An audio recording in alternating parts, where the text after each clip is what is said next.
எல்லாருக்கும் என் அன்பான வணக்கங்கள். நம்ம சத்குரு எழுதிய கர்மாங்கிற புக்கில் ஒவ்வொரு சாப்டராக படிச்சிட்ருக்கோம். இன்றைக்கி நம்ம படிக்க போகிறது 5வது சாப்டர், 5வது அத்தியாயம். இந்த 5வது அத்தியாயத்தில் கொஞ்சம் விஷயங்கள்லாம் சொல்லியிருக்காரு, அதை நம்ம படிக்கலாம். அந்த அத்தியாயத்தோட ஹெட்டிங், அந்த சாப்டரோட ஹெட்டிங் என்னென்னா, how did it all begin. இப்போது 4 அத்தியாயத்துங்களில் சத்குரு நிறைய சொல்லியிருக்கார்.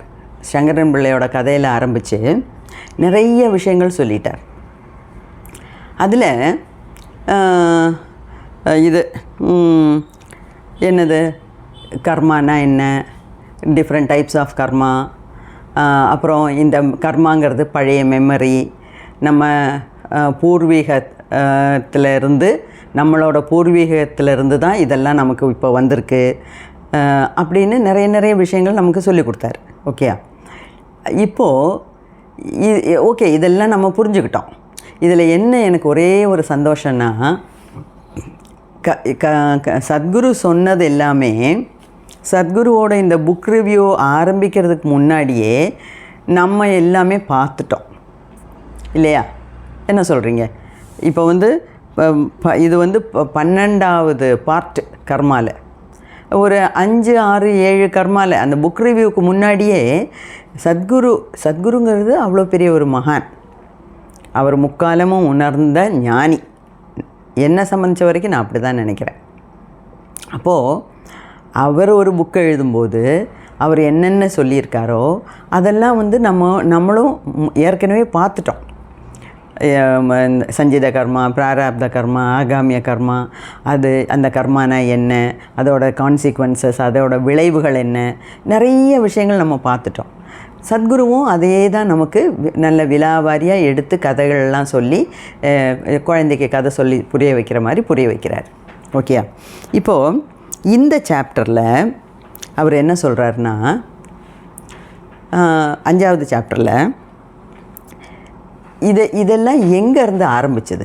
சரி இப்போ நம்ம இங்கே நம்ம உடம்பில் இருக்கிறதெல்லாம் செல்ஸில் ஜீன்ஸில் இருக்கிறதெல்லாம் நம்ம முன்னோர்களோட புத்தி. நம்ம முன்னோர்களோட புத்தி தான் நமக்கு மெமரி, ஞாபகம்ங்கிற பேரில் நம்ம அதை தலைமுறையாக கொண்டு வந்துட்ருக்கோம். அந்த காலத்தில் எப்படி வேட்டையாடினாங்க, அந்த காலத்தில் எப்படி சிக்குமுக்கு கல் உரசி தீ கண்டுபிடிச்சாங்க, அந்த காலத்து முதல்ல யாருக்கும் ஒரு துணி கூட மேலே போடணும்னு தோணலை. அப்புறம் பெரிய இலையெல்லாம் எடுத்து உடம்பை மறைக்க ஆரம்பித்தாங்க. அங்கேருந்து நமக்கு கதை ஆரம்பிக்குது. அதுக்கு முன்னாடியே இந்த உலகம் ஆரம்பிச்சிருச்சு. அதுக்கு முன்னாடியே என்ன இந்த பிரபஞ்சம் எப்படி தொடங்குச்சு, அதுதான் நமக்கு ஃபஸ்ட்டு உண்டாகிற ஒரு கேள்வி. இப்போ லலிதா சஹஸ்ரநாமத்தில் அம்பாளை பற்றி வர்ணிக்கும்போது, அகிலாண்ட கோடி பிரம்மாண்ட நாயகி ஜனனி. அப்போது இந்த கோடானு கோடி அண்டங்களையும் பிரம்மாண்டங்களையும் படைச்ச அந்த அம்பாள் அப்படின்னு வர்ணிக்கிறாங்க. ஓகேயா? அது முதல்ல இதுக்கெல்லாம் தொடக்கம் எங்கேருந்து, அதுதான் இந்த சாப்டரோட heading. How did it all begin. நம்மளோட முன்னோர்கள்ட்டேருந்து நம்ம கொண்டு வந்திருக்கோம். இப்போ சத்குரு சொல்கிறாரு, உன் மூக்கு உன் பாட்டனோட மூக்கு தான் உனக்கு இப்போ வந்திருக்கு. பாட்டியோட பாட்டி தான் உன் உடம்புல இப்போ இருக்காங்க. இந்த ஜீன்ஸ் வழியாக உங்ககிட்ட பேசிகிட்ருக்காங்க. நீ பேசுகிறதெல்லாம் அதுதான். ஏன்னா அந்த மாதிரி அவங்க கண்டுபிடிச்சி ஒவ்வொன்றா வாழ்க்கையில் நிறைய பாடங்கள் கற்றுக்கிட்டாங்க. அந்த பாடங்கள் எல்லாம் தான் நமக்கு மெமரி, ஞாபக சக்தியாக நமக்கு ஜீன்ஸ் மரபணுக்கள் வழியாக வந்திருக்கு. ஓகே, அது கரெக்டு இல்லைங்களே. ஆனால் சரி, இது வரைக்கும் சத்குரு சொன்னதெல்லாம் நம்ம புரிஞ்சுக்கிட்டோம், ஒத்துக்கிட்டோம். அடுத்த கொஸ்டின் என்னென்னா, நீங்கள்லாம் அதை நினச்சி பார்த்தீங்களா இல்லையான்னு எனக்கு தெரியல. எவ்வளோ தூரம் அதை யோசித்து பார்த்துருக்கீங்கன்னு தெரியல. ஆனால் நான் வந்து சின்னதுலே யோசித்து பார்த்துருக்கேன். ஏன்னா நான் வந்து சயின்ஸ் படிக்கும்போது எவல்யூஷன்னா பரிணாம வளர்ச்சி. எவல்யூஷன்னா என்ன? இந்த இந்த இந்த உலகம், இந்த உலகத்திலே நமக்கு உலகத்தை மொத்தம் நமக்கு சுற்றி பார்க்க முடியல, உலகத்தை புரிஞ்சிக்க முடியல, வானத்தை பார்த்தா ஒன்றும் புரியல, பூமியை பார்த்தா ஒன்றும் புரியல. நமக்கு நம்ம வீடு, நம்ம பசங்க, நம்ம குடும்பம், நம்ம போகிற ஆஃபீஸு இல்லைன்னா ஸ்கூலு, மார்க்கெட்டு, இதிலே தான் நம்ம கடந்து சுற்றிகிட்ருக்கோம். ஆனால் இந்த உலகத்தை மாதிரி கோடானு கோடி உலகங்கள் இருக்குது. ஓகே, நிறைய அண்டங்கள், பிரம்மாண்டங்கள் உண்டு. அப்போது இதெல்லாம் எப்படி வந்தது? இந்த கர்மாங்கிறது, சரி இவ்வளோ தூரம் நம்ம கர்மாவை பற்றி பேசுகிறோமே, இந்த கர்மாவை யார் ஆரம்பித்து வச்சா? அதுதான் நான் நிறைய தடவை நினச்சிருக்கேன். எதுக்கு இந்த கர்மாலாம், இதெல்லாம் யார் தொடங்கி வச்சா அப்படின்னு நான் நிறைய தடவை யோசித்துருக்கேன். அப்போது அதே கொஸ்டின்னு தான் சத்குருவும் அவரோட 5வது சாப்டரோட ஹெட்டிங்காக போட்டுட்டார். How did it all begin? இதெல்லாம் எங்கே தொடங்குச்சு அப்படின்னு. அதுக்கு சத்குருவே ஒரு கதை சொல்கிறாரு. அந்த கதை வந்து எனக்கு தோணுது சத்குருக்கு ரொம்ப பிடிச்ச ஒரு கதை. ஏன்னா அதே கதை நிறைய இடங்களில் சத்குருவோட புக்கில் நான் புஸ்தகங்களில் படிச்சிருக்கேன். பல புஸ்தகங்கள்லையும் பல இடத்துலையும் இந்த கதை சொல்லியிருக்காரு. அப்போது அது என்னென்னா, எப்படி இந்த உலகம் ஆரம்பித்தது, எப்படி இந்த பிரபஞ்சம் தொடங்குச்சு அப்படிங்கிற ஒரு கதை. ஓகே, அதாவது முதல்ல எடுக்கும்போது, அதாவது ஆரம்பிக்கும்போது ஃபஸ்ட்டு ஸ்டெப்புங்கிறது ஒன்றுமே இல்லாமல் இருந்தது. ஒன்றுமே இல்லாத ஒரு இடத்துக்கு பேர் தான் வெட்டவெளி. அந்த வெட்டவெளியிலேருந்து தான் இத்தனை கோடானு கோடி பிரம்மாண்டமான உலகங்களை படைக்க முடிஞ்சது. ஒன்றும் இல்லாமல் ஆரம்பித்தது. அப்போ இந்த ஒன்றுமில்லாத வெற்றிடத்துக்கு பேர் தான் வெட்டவெளி. அதை பற்றி சயின்டிஸ்ட்டும் சத்குரு சொல்கிற மாதிரியே சொல்லியிருக்காங்க. அதாவது சயின்டிஸ்ட் எல்லாம் என்ன சொல்கிறாங்கன்னா, பிக் பேங் தியரி அப்படின்னு அதை பற்றி சொல்லியிருக்காங்க. பிக் பேங் தியரினா என்ன? அதாவது ஒன்றுமில்லாத வெட்ட வெளியிலிருந்து 2 உருவாச்சு. ஒன்று ஒளி, 2வது ஒலி. ஒளினா லைட், வெளிச்சம். ஒலினா சவுண்டு, சத்தம்.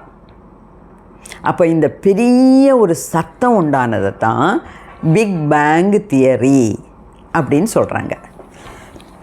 அதுக்கு சத்குருவோட வியாக்கியானம் என்னென்னா,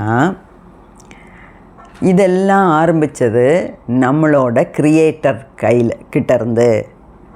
யார் கிரியேட்டர்? சிவா.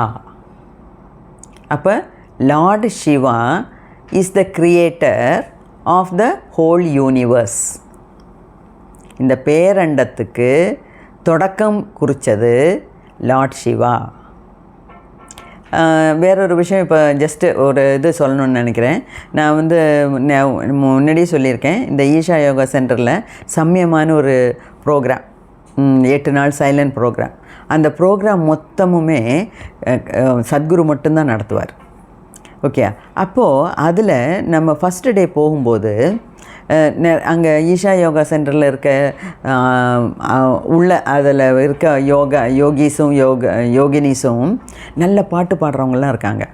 அவங்க பெரிய பெரிய ட்ரம்மை, நீங்கள் இந்த மகா சிவராத்திரிக்கெல்லாம் பார்த்துருப்பீங்களே, பெரிய பெரிய ட்ரம்மெல்லாம் வச்சு ட்ரம் ப்ளே பண்ணுவாங்க. ஒருத்தர் ஃப்ளூட்டு வாசிப்பார். நிறைய பேர் பாடுவாங்க. அந்த மாதிரி நிறைய அதாவது கலை நயம் மிக்க ஆளுங்க ஈஷா யோகா சென்டரில் இருக்காங்க.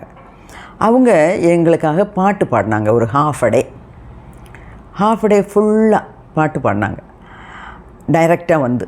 அந்த பாட்டில் எல்லாமே சிவனை பற்றினது தான். இந்த நான் ஏற்கனவே சொல்லியிருக்கேன், சவுண்ட்ஸ் ஆஃப் ஈஷான்னு மியூசிக் ஆல்பம் வெளியிட்டிருக்காங்க.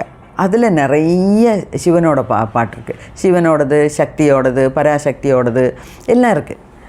அப்போது அந்த மாதிரி அந்த பாட்டெல்லாம் பாடினதுக்கப்புறம் சத்குரு வந்தார். வந்துட்டு சொன்னார், நீங்கள் எது ஆரம்பித்தாலும் உங்களோட இஷ்ட தெய்வத்தை நினச்சி கும்பிட்டுட்டு ஆரம்பிங்க. இப்போ இவ்வளோ நேரம் நீங்கள் பாட்டெல்லாம் கேட்டிங்கல்ல, அது யாரை பற்றினது? லார்ட் சிவாவை பற்றினது.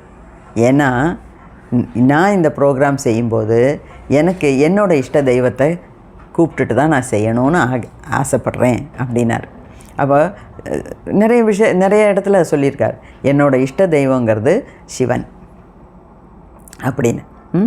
இப்போது இந்த ஒரு கதையாக அதை சொல்கிறாரு. சொல்கிறத நம்ம கேட்டுக்குவோம்.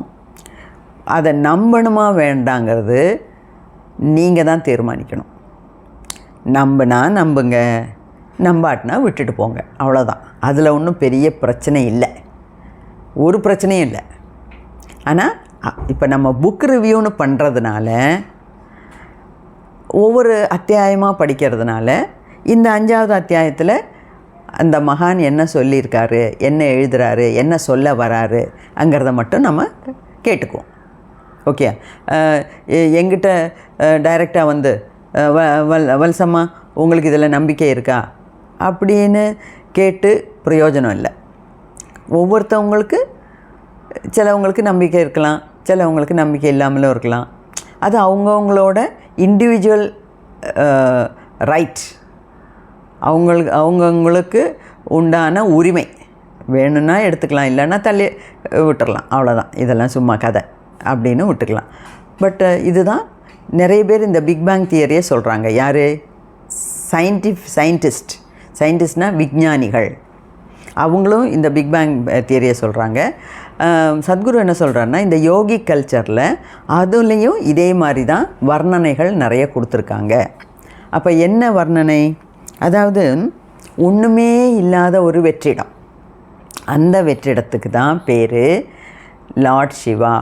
இப்போ சிவா அப்படின்னாலே நத்திங்னா என்ன? நோ திங் தான் நத்திங்னு ஆச்சு. இப்போ நத்திங்னா என்ன? ஒன்றுமே இல்லைன்னு அர்த்தம். அப்போ ஒன்றுமில்லாத ஒன்றிலிருந்து இவ்வளோ பெரிய பிரம்மாண்டமான அண்டங்கள், பேரண்டங்கள்லாம் வந்திருக்குன்னா, அப்போ அந்த ஒன்றுமில்லாத வெற்றிடம், அந்த வெட்ட வெளிக்கு எவ்வளோ சக்தி உள்ளே இருந்திருக்குன்னு பாருங்கள். அதை தான் நம்ம யோசிக்கணும். ஓகே, அப்போது அந்த சிவா எப்போவுமே சத்குரு சொல்லுவார், சிவானா ஒன்றுமே இல்லாதது அப்படிம்பார். அது நம்ம தமிழ்நாட்டில் கூட சொல்லுவாங்க, சிவன் இல்லையேல் சக்தி இல்லை, சக்தி இல்லையேல் சிவன் இல்லை. அதே மாதிரி சக்தி இல்லைன்னா சிவன் ஒரு சவம் அப்படிம்பாங்க. அப்போ சவம்னா என்ன? டெட் பாடி, அதாவது இறந்த ஒரு உடம்பு. அப்போ சிவன் வந்து இறந்த உடம்புக்கு ஈக்குவல் பண்ணலை. அதாவது ஆக்ஷன் இல்லாமல் இருக்கார். ஆக்ஷன் இல்லைன்னா என்ன? ஒரு சலனம் இல்லாத ஒரு நிலை, அந்த நிலையத்தான் சிவா அப்படிங்கிறாங்க. இந்த சலிச்சுக்கிட்டே இருக்கும்போது, சலிச்சுக்கிட்டே என்ன, ஏதாவது சலிச்சுக்கிட்டுனா நான் இந்த சலிப்படைகிறது இல்லை, அந்த அர்த்தத்தில் சொல்லலை. அதாவது ஏதாவது ஆக்ஷன் காமிச்சிட்டே இருக்காங்க, ஏதாவது ஆக்ஷன் செஞ்சுக்கிட்டே இருந்தாங்கன்னா அது சக்தி. ஆக்ஷன் ஒன்றும் இல்லாமல் இருந்ததுன்னா அது சிவம். அதுதான் இந்த சிவசக்தி ஐக்கியத்தில் வர்ற ஒரு பெரிய ஒரு இது.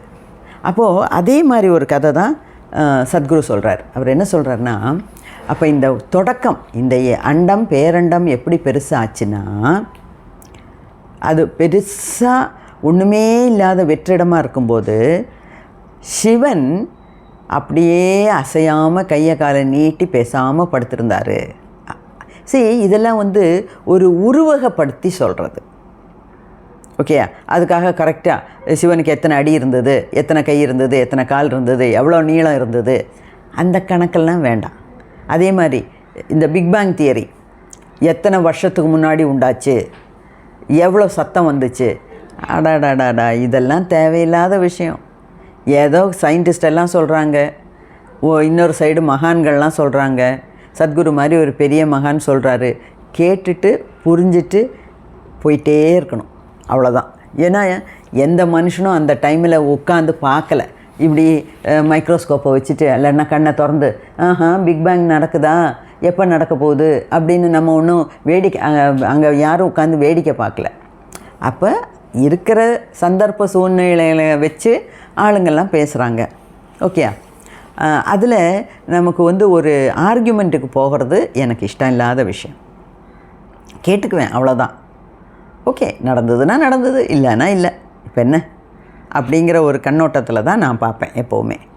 அப்போது இந்த வெற்றிடத்தில் நத்திங், ஒன்றுமே இல்லாமல் சிவன் கையை காலை நீட்டி படுத்திருக்கார். அப்போ சக்தி வராங்க. சக்தி வந்த உடனே சிவனை உசுப்பி விடுறாங்க.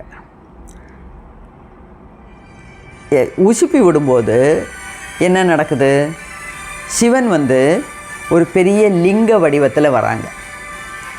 பெரிய ஒரு லிங்க வடிவத்தில் ஆகிறார். இந்த சிவலிங்க வழிபாடுன்னு வந்ததே அதனால தான். சிவனை சிவலிங்கமாக தான் நம்ம பார்த்து வணங்குறோம். அப்போது இந்த சிவலிங்கம்ங்கிறதே ஆண் உறுப்புக்கு சமம் அப்படின்னு கூட சொல்லுவாங்க. இந்த யோனிங்கிறது பெண் சக்திக்கு சமம் அப்படின்னு சொல்கிறாங்க. ஓகே, அப்போது எப்போ இந்த சக்தி சிவன் பக்கத்தில் உட்காந்து சிவனை உசுப்பி விட்டாங்களோ, அப்போது சிவன் ஒரு பெரிய லிங்க வடிவத்தில் அதுக்கப்புறம் ஆண் பெண் இணைஞ்சு, அதாவது சிவனும் சக்தியும் இணைஞ்சு, அதுக்கப்புறம்தான் இந்த அண்டம் பேரண்டம்லாம் வந்துச்சு. அப்போ அந்த இணையரும்போது உண்டான அந்த பெரிய சக்திக்கு பேர் தான் பிக் பேங் தியரி. ஒரு பெரிய சத்தம் கேட்டுச்சு, பெரிய ஒளி வெள்ளம் வந்தது, அதுக்கப்புறம் தான் இந்த மாதிரி ஆச்சு அப்படின்னு சொல்கிறாங்க. அப்போ சத்குருவும் இதே மாதிரி கதையை தான் அவரோட புக்லேயும் சொல்கிறார். ஓகே, இன்னொன்று, ஓகே, இந்த உலகம், நம்ம பார்க்குற உலகம், பார்க்காத பல பல கோடிக்கணக்கான உலகங்கள், இதெல்லாம் ஒன்றுக்கு பின்ன ஒன்று இப்படியே சிருஷ்டித்து வந்தாங்க, அவங்க உண்டாக்கிட்டு இருந்தாங்க. அப்படின்னா அதில் இந்த வெற்றிடத்துலேருந்து ஆரம்பிக்கிறது தான் இன்டெலிஜென்ஸ். சத்குரு என்ன சொல்கிறாருன்னா, 2 கான்செப்ட் சொல்கிறாரு, 2 கருத்து. ஒரு கருத்து இன்டெலிஜென்ஸிலிருந்து மெமரி வந்தது. இன்னொரு கருத்து என்னென்னா, இந்த மெமரி தான் இன்டெலிஜென்ஸாக மாறிடுச்சு. போக போக பிற்காலத்தில் இந்த மெமரி தான் இன்டெலிஜென்ஸாக மாறிடுச்சு அப்படின்னு சொல்கிறார். அது என்ன? அதை கொஞ்சம் விலாவாரியாக பார்க்கலாம். அதாவது இந்த வெற்றிடத்தில் ஒன்றுமே இல்லாதப்ப இருந்தது அந்த பிரபஞ்சத்தோட மனசு, அந்த பிரபஞ்சத்தோட அறிவு. அதை யாராலையும் கணக்கு போட்டு பார்க்க முடியாது, சீர்தூக்கி பார்க்க முடியாது. அம்பாளை சொல்லும்போது லலிதா சஹஸ்ரநாமத்தில் அகிலாண்ட கோடி பிரம்மாண்ட ஜனனி, அகிலாண்ட கோடி பிரம்மாண்ட நாயகி அப்படிங்கிறோம். அதே மாதிரி சின்மயி அப்படின்னு ஒரு வார்த்தை வரும். சின்மயிங்கிற வார்த்தைக்கு என்னென்னா, இந்த சின்மயிங்கிறது அம்பாளோட மனசு தான் பிரபஞ்சத்தோட மனசு. ஓகே, அப்போது அதே மாதிரி இந்த வெற்றிடத்தில் அந்த பிரபஞ்சத்துக்குன்னு அம்பாளுக்குன்னு ஒரு அறிவு இருந்தது. அந்த அறிவு தான் பிரபஞ்சத்தோட அறிவு. அம்பாளோட மனசு தான் பிரபஞ்சத்தோட மனசு, அம்பாளோட அறிவு தான் பிரபஞ்சத்தோட அறிவு. அப்போது அந்த முதல்ல அந்த வெற்றிடத்திலிருந்து ஒரு கிரியேஷன், ஒரு ஆரம்பம் தொடங்கி வச்சாங்கல்ல, அப்போ உண்டானது தான் அந்த இன்டெலிஜென்ஸ். இன்டெலிஜென்ஸ்னால் புத்தி. நம்ம புத்திக்கு புரியறது இன்டெலிஜென்ஸ்னால் புத்தி. ஓகே, அதில் தான் நான் முன்னாடியே அந்த மனசு ஒரு டூலா, மனசுங்கிறது ஒரு கருவியா, அதாவது முக்தி கிடைக்கிறதுக்கு இல்லைன்னா ஆத்மீகத்தில் முன்னேறி போகிறதுக்கு மனசு ஒரு கருவியா அப்படின்னு 5 வீடியோ பார்த்தோம். அதில் மனசை பற்றி ரொம்ப நல்லா அலசி ஆராய்ஞ்சு முடிச்சிட்டோம். கடைசியில் என்ன முடிவு? எஸ், மனசு ஒரு கருவி தான்.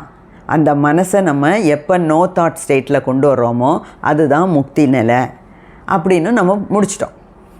ஓகே, அப்போது அந்த மாதிரி இந்த வெட்ட வெளியில் ஒன்றுமில்லாத சூன்யதையிலிருந்து உண்டானது தான் அறிவு.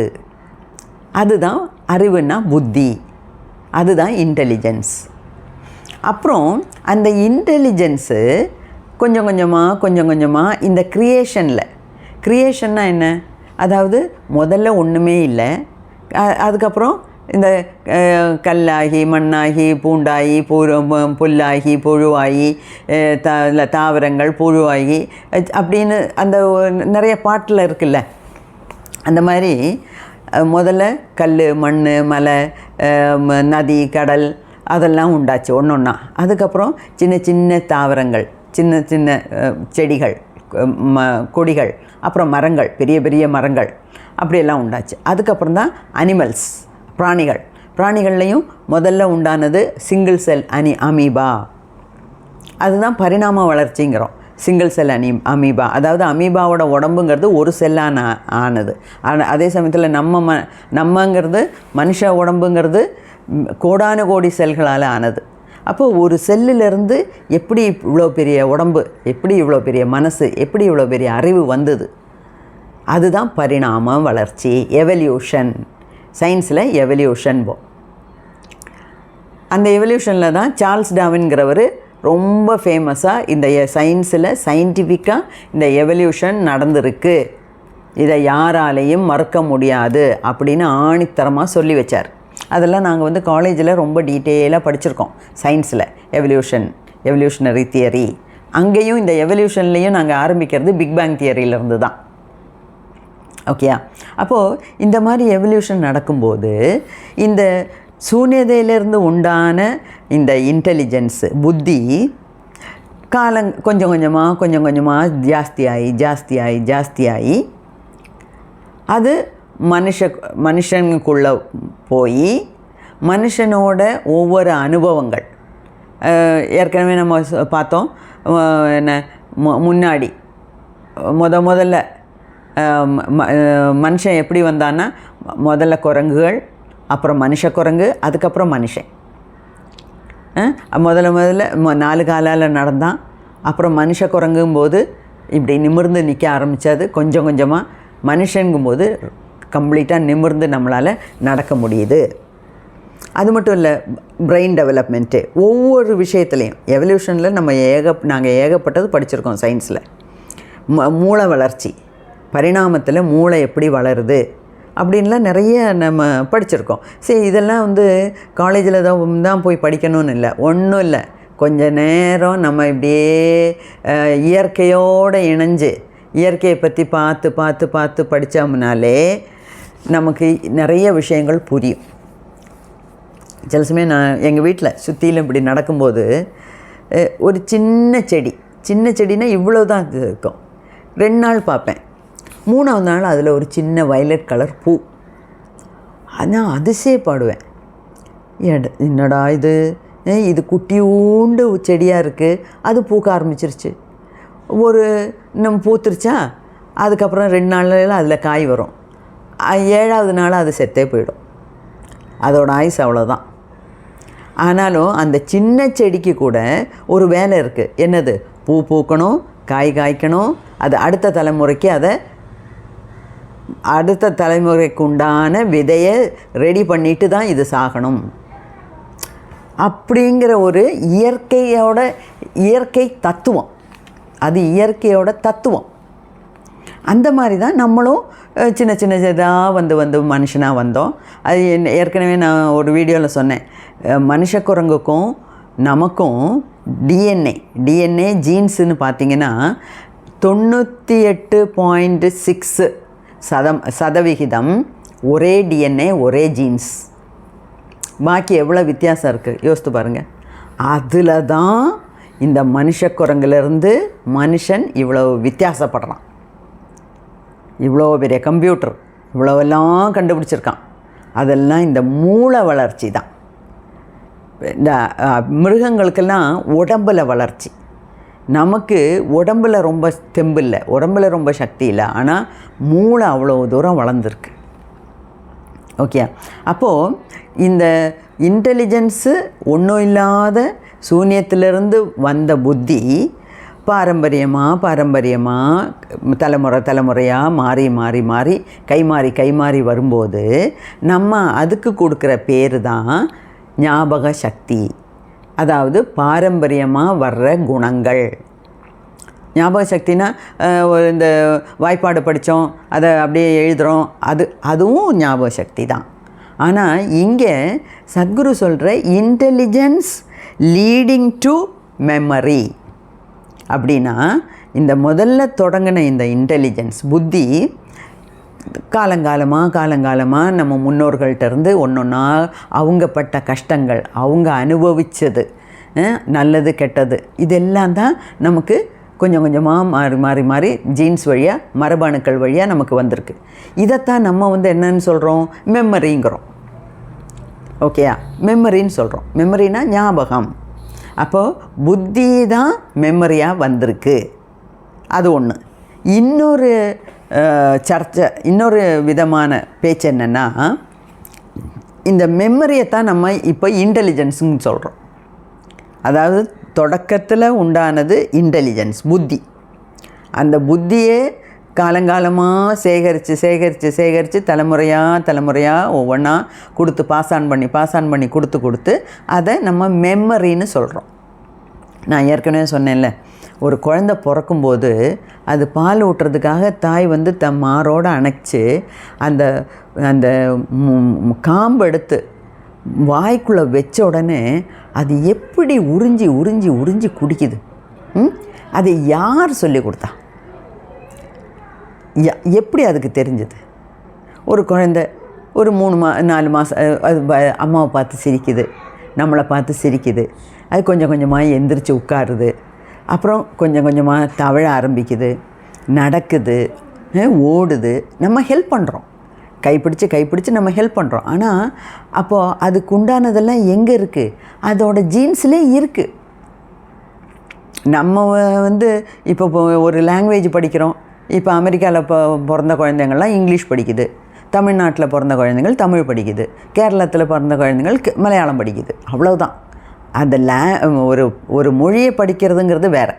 ஆனால் ஒரு குழந்தை இந்த உலகத்தில் பிறந்தால் அது இறக்குற வரைக்கும் அதுக்கு வாழ்வாதாரமாக வாழ்க்கைக்கு உண்டான எல்லாமே அந்த பாடிக்குள்ளே, உடம்பில், மனசில் இருக்குது.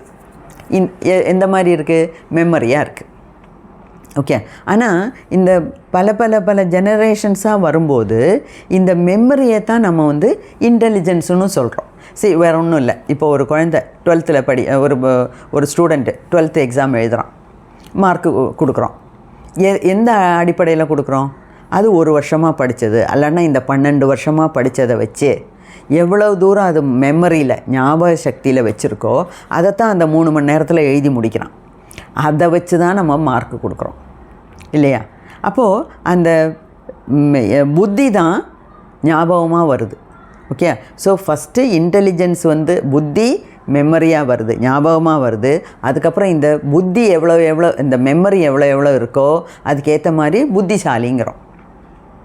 எவ்வளோ ஒரு குழந்தை படிக்குதோ, எவ்வளோக்கு எவ்வளோ ஒரு ஆள் பரீட்சை எழுதி பாஸ் ஆகுறானோ அதை வச்சு தான் நம்ம இந்த ஆள் ஐயோ இவ்வளோ புத்திசாலியா, இத்தனை டிகிரி வாங்கியிருக்கானா, அவன் பேருக்கு பின்னாடி இத்தனை டிகிரி இருக்கா அப்படின்னு, அப்போ அவன் பெரிய புத்திசாலி தான், பெரிய ஆள் அப்படிங்கிறோம்.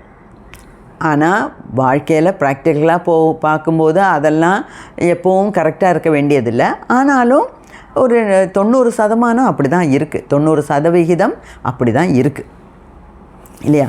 அப்போ இதைத்தான் சத்குரு ரொம்ப இம்பார்ட்டண்ட்டாக சொல்கிறாரு. அதாவது ஒன்றுமில்லாத இதிலேருந்து இன்டெலிஜென்ஸ் ஆரம்பித்து மெமரி ஆச்சு.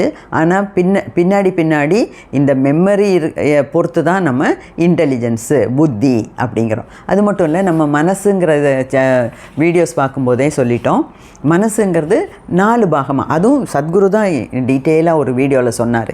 அந்த வீடியோ கேட்டுட்டு தான் நான் அதுலேயும் சொல்லியிருக்கேன்.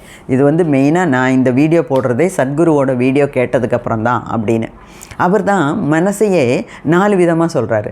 ஒன்று சாதாரண மனசு, அந்த 5 புலன்கள்லேருந்து வாங்கி வாங்கி வைக்கிறது மனசு. அந்த பழைய ஞாபகங்களையெல்லாம் அடுக்கி வைக்குதே அது புத்தி. பழைய மெமரி ஒன்றுமே இல்லாமல் இருக்கிற ஒரு இடம்தான் சித்தம். அதுக்கப்புறம் அகங்காரம் அப்படின்னு 4ஆக பிரிக்கிறார். ஓகே, அப்போது இவ்வளோ நேரம் நம்ம பேசிட்டு வந்ததெல்லாம் அந்த புத்திங்கிற மனசோட ஒரு பாகத்தை பற்றி தான் பேசிகிட்ருக்கோம். ஓகே, அப்போது இந்த கர்மா அல்லைன்னா இந்த புத்தி அல்லைன்னா இந்த ஞாபகம் இதெல்லாம் நமக்கு தொல்லையா, சாபமா, தேவையில்லாத ஒன்றா, நமக்கு இதெல்லாம் பாரமா, நமக்கு இது தேவையா தேவையில்லாதா அப்படின்னு அவரே நிறைய கேள்வி கேட்குறாரு. கேள்வி கேட்டுட்டு என்ன சொல்கிறாரு, இது நமக்கு பாரம் கிடையாது, சாபம் கிடையாது, தொல்லை கிடையாது. அது ஒரு கர்மாங்கிறது ஒரு கெட்ட வார்த்தையா? இல்லை. Is karma a dirty word? Dirty வேர்டுனா என்ன? அதை கெட்டதாக நம்ம பார்க்குறோம். கர்மம் அது ரொம்ப நம்ம தமிழ்நாட்டில் யூஸ் பண்ணுவோம். கர்மம் இந்த கர்மத்தை போய் பார்க்கணுமா, இந்த கர்மத்தை அப்படி சொல்லும்போது கெட்டதுங்கிற ஒரு அர்த்தத்தில் நம்ம பேசினா கூட இந்த கர்மா, இந்த ஞாபகங்கிறது முக்கியம், வேணும். அப்போ தான் நமக்கு நம்ம ஒரு மனுஷனாக வாழ முடியும். அதனால் கர்மாங்கிறது கெட்டதோ வேண்டாததோ ஒரு சாபக்கேடோ ஒரு பாவமோ ஒன்றும் கிடையாது. நமக்கு இந்த ஞாபகம் நம்ம முன்னோர்கள்ட்டேருந்து வாங்கிட்டு வந்ததெல்லாம் நல்லது தான். அதில் ஏதாவது கெட்டது இருந்ததுன்னா நம்மளோட 6வது அறிவை உபயோகித்து அதை மாற்றணும். அதுக்கு உண்டான 6வது அறிவை நம்ம கடவுள் கொடுத்துருக்காரு. அதை உபயோகித்து நம்ம மாற்றிக்கணும் அப்படிங்கிறார். ஓகேயா? ஸோ இதெல்லாம் தான் சத்குரு 5வது சாப்டரில் சொல்கிறாரு. அதுக்கு அடுத்தது பார்ட் 2. பார்ட் 1ல் 5 சாப்டர், பார்ட் 2ல் ஒரு 4 சாப்டர். இந்த பார்ட் 2லேயும் கர்மயோகானா என்ன அப்படின்னு ஒரு பெரிய சாப்டராகவே சொல்லியிருக்காரு. எனக்கு இதில் என்ன ஹாப்பினா, சத்குருவோட புக் ரிவ்யூ பண்ணுறதுக்கு முன்னாடியே நான் கர்மயோகான்னு ஒரு வீடியோவே போட்டாச்சு. நம்ம அதில் நிறைய பேசியிருக்கோம். அதில் எனக்கு ஒரு ஹாப்பினஸ். நம்ம டச் பண்ண போகிறதெல்லாம் இப்போ பேசுகிறதெல்லாம் முன்னாடியே நம்ம பேசிட்டோம், படிச்சிட்டோம். பரவாயில்ல. இப்போ சத்குருவோட கண்ணோட்டத்தில் கர்மயோகானா என்னன்னு பார்த்துக்கலாமே, அதில் தப்பு இல்லையே, நல்லது தானே. அப்போ அவர் 2வது பாகத்தில் புக்கில் கர்மயோகானா என்ன, அப்புறம் இந்த கர்மாங்கிறது நம்ம ஒரு சாப்டர் ஃபிசிக்கல் பாடியை பற்றி, கர்மா அண்ட் ஃபிசிக்கல் பாடி. இன்னொரு chapter karma and mental body. இன்னொரு chapter karma and astral body. அப்படி 4 பெரிய சாப்டர்ஸ் போட்டிருக்காரு. அது எல்லாத்தையும் நம்ம படிச்சுக்கலாம், தெரிஞ்சுக்கலாம். ஏன்னா அதிலிருந்து நமக்கு நிறைய விஷயங்கள் புரியும். ஓகேயா?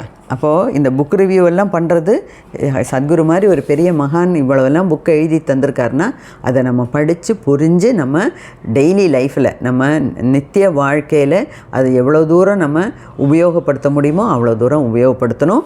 ஏன்னா சத்குரு ஒரு யோகி, ஒரு மிஸ்டிக்னா என்ன, அவருக்கு 3ஆம் கண்ணெல்லாம் ஆக்டிவேட் ஆச்சு.